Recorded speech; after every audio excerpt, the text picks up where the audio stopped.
greats, man. They step up in the playoffs. He's done that. We're gonna be legendary. To the far pylon, stretching out. Travis Kelce pulls it in. Touchdown! He can't guard you. He's so fire. Travis is Travis. He's the greatest tight end of all time.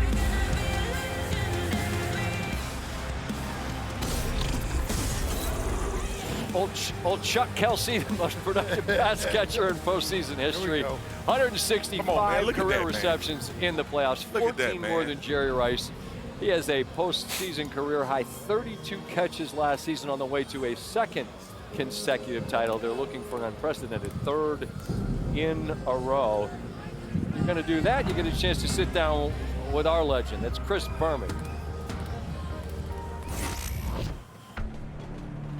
And now Travis Kelce, 1,000 career receptions. Only the third tight end to do so in NFL history. 15th in NFL history to get 1,000 balls. It's good company, too. Oh, yeah, you've looked at the list. Yeah. I mean, it's kind of a wild number, isn't it? It is a wild number, and those are all, like, goals that you set for yourself when you're coming into the league. You know, very ambitious. Everyone says they want to be the best, but not everybody gets the opportunities and the fortune to be on great teams with great teammates and great coaches. I owe a lot to Coach Reed and helping me, channel that mindset and challenge myself every single week, accept the challenges from him that he has for the team and the tight end room and this offense in general. Well, you're also the Chiefs leader in every other category just about in receiving. So if I add the playoff yards in, it's over 14,000. That's 8 miles. You did the math for me. Yeah, you divide by 1760 and you figure it out. When you start to, rack up everything and the accolades and all the stats and start getting the conversations of the ones that, you consider the greatest, like a guy like Tony Gonzalez is a guy that I consider the greatest to ever do it, and I've been trying to fill his shoes ever since I've been here in Kansas City. His 77th touchdown reception, eclipsing the great Tony Gonzalez. I thought as a young guy, if I ever got the opportunity to, be in those conversations, I'd be satisfied, man. But I'm not. I'm not one bit, and that's why I love it, and that's why I love coming in the building every week. Well, relationships are what make the world go round. You got a pretty good one with your quarterback, Patrick Mahomes. Describe that relationship, both friendship and obviously onto the field. It's been such a pleasure, man. The guy he's every bit of a superstar off the field as he is on the field. I consider him family. There's one common denominator from the Chiefs my entire career, and that's Andy Reid. But this thing really took off when Pat Mahomes got here.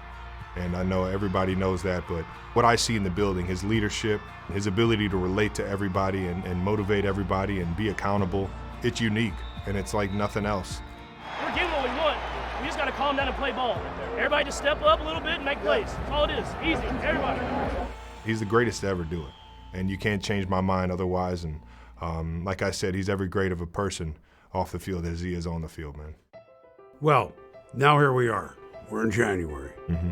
There was 1, there was 2 in a row, and you're aiming for 3. How much do you guys talk among yourselves saying, we have a chance at history? I haven't heard anybody talk about anything three-peat, anything like that. We're focused on the Houston Texans right now.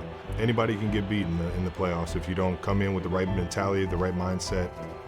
Dating back to training camp and throughout the season, we just have such a veteran team. We have so many leaders in so many different ways. Guys step up and guys just understand the task at hand.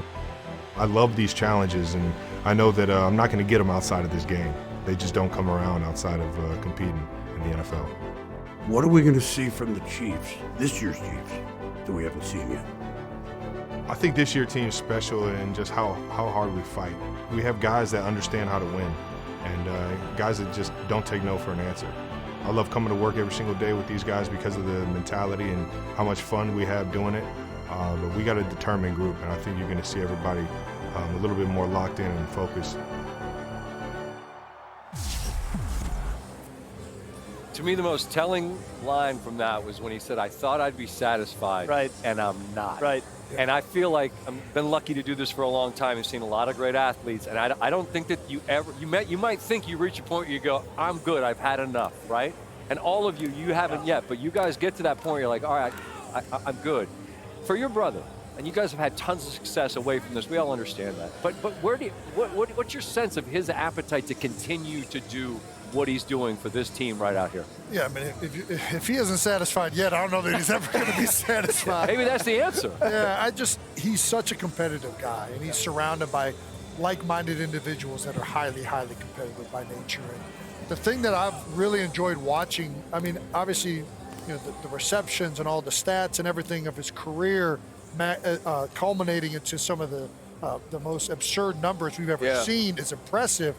But I've loved just watching the whole ride from like a youthful, just like energetic young kid who's excited to be out there and happy to be realizing his dream to now being this like composed, like veteran presence that, still is like angry now and then. But it's just, you've seen the whole career arc of him, and I'm just really, couldn't be more proud of where he is now, the leader he is. You can see how much the team gravitates towards him and how much he's really embraced that role. He's also got a fantastic beard, which I'm also very proud of. But no, seems to run in the family. Yeah, no, it's just been really, really fun to watch and to see his maturation as a player, as a teammate, as an individual, and I just think they're really peaking at the right time, and it's a pleasure to watch. I think a lot of times we throw this term around that this is a grown man's game, right? And we all understand why people say that. I think what your brother has captured, he's still a kid playing football. Yeah. You could tell that he approaches the game like pick up and stick when you was 9, 10 years old. I think that's the longevity. Now, the consistency has to be there to be in a lot of these conversations that he's in. For sure. But to me, his demeanor, like he popped on set one year on Monday Night Countdown after the game, and I'm like, damn, bro, didn't you just play for 3.5 hours?